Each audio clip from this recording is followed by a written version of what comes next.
Hablemos ahora de una aplicación que está generando comentarios en todo el mundo y de hecho ya es viral y trending topic en Twitter. Hablamos de DoSmash, que básicamente lo que hace es doblar videos y frases conocidas con personajes que utilizan esta aplicación en su smartphone.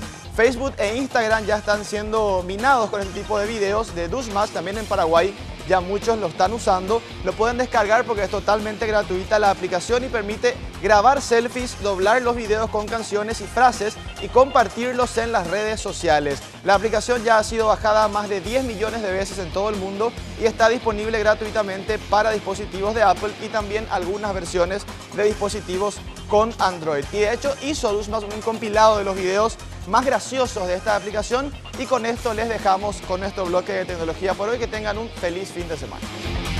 Sin la presencia de un hombre en la casa, puedes volverte afeminado en un segundo. Ay, esta grasa no se quita.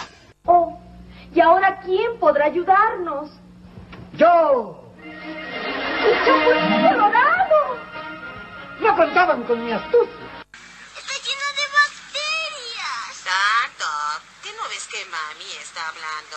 No entiendo cómo no lo sentís. ¿Qué? Ahí, boludo, tenés como un valle en el medio de como una empanada de concha, boludo. Mira lo que es eso. ¿Cómo vas a salir así? Cerebro, ¿qué vamos a hacer esta noche? Lo mismo que hacemos todas las noches, Pinky. Tratar de conquistar al mundo.